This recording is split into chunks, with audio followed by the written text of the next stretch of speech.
Sarah fell to her knees, clutching that lawyer's paper, her face twisted in shock. She'd been so sure everything would turn out her way. But seeing the truth written in ink, it was like watching her world collapse. Back in the day, Sarah was the most beautiful girl in the village. Everyone admired her, men from all around, but none of them loved her like Chukwudi did. He wasn't much to look at, to be honest, he was downright ugly.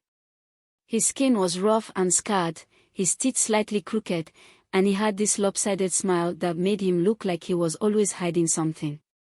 But he had a heart of pure gold, and he loved Sarah deeply. He'd saved for years, doing whatever jobs he could, just to pay for her education.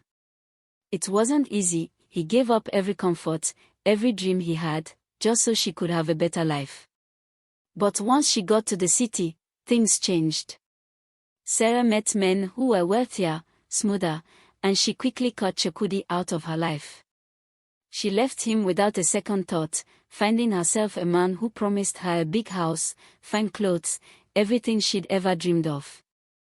Chukwudi was shattered, but he stayed quiet, and people in the village soon forgot about it. Years passed, and life didn't turn out the way Sarah expected. Her rich husband left her, and she ended up struggling, moving from place to place, doing odd jobs just to get by. She lost that shine she once had, her beauty faded with every struggle, and by the time she hit her 50s, Sarah was nearly unrecognizable from the young woman who once ruled every heart. Then one day, while scrolling through Facebook, she came across a name she hadn't thought of in years, Chukwudi. His profile was simple, and he didn't have much posted, but he looked so different. He still had that lopsided smile and was not looking sharp, but there was something about him that made her feel safe. After all these years, she decided to reach out to him, apologizing, talking about old memories, rekindling that warmth he'd once held for her. She found out Chukwudi works in a big company and was about to retire. To her surprise, Chukwudi responded kindly. He was still single, never married, and he seemed genuinely interested in catching up. He told her about his job, how he'd finally built himself a life he was proud of. She felt a mix of hope and regret. Soon enough, they were talking every day, and he eventually asked her to marry him. Sarah thought it was fate giving her a second chance. She thought to herself, finally I can enjoy his retirement money with him even if I don't love him. I can use him this time around. Within months, they got married. But it wasn't the fairy tale she expected. Chukwudi was kind, yes, but he changed.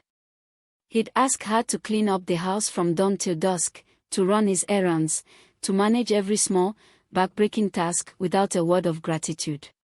She thought maybe he was just traditional, that he wanted her to prove herself. So she worked hard, taking care of him, cooking, scrubbing floors, running his errands. She wanted to show him she was worthy of his forgiveness. But the truth started to unravel when Chukwudi got sick, and Sarah's world shattered in slow motion. One evening, as he lay in bed, coughing, he told her he had a terminal illness. She felt her heart drop. She'd spent years in his service, thinking they'd have a future, but now that future was fading. Still, she cared for him with all the patience and love she could muster. She thought, at least, that he would leave her everything he'd worked for as his wife. She asked Chukwudi if he had willed all his property to her. Chukwudi confirmed that he did. When Chukwudi finally passed, she sat in that lawyer's office, expecting her inheritance. But as the lawyer read his will, her heart stopped. Chukwudi had left everything to his ex-wife and children, the family he'd had years ago, who were in Japan while Sarah was taking care of him. Not a single asset, not a single penny, was left to her. She was left with nothing. She collapsed in the office, clutching the papers, realizing that Chukwudi had married her not out of love, but revenge. He had known his days were numbered, and he had brought her back into his life, only to make her live the life she had abandoned him to, one of service and thankless sacrifice.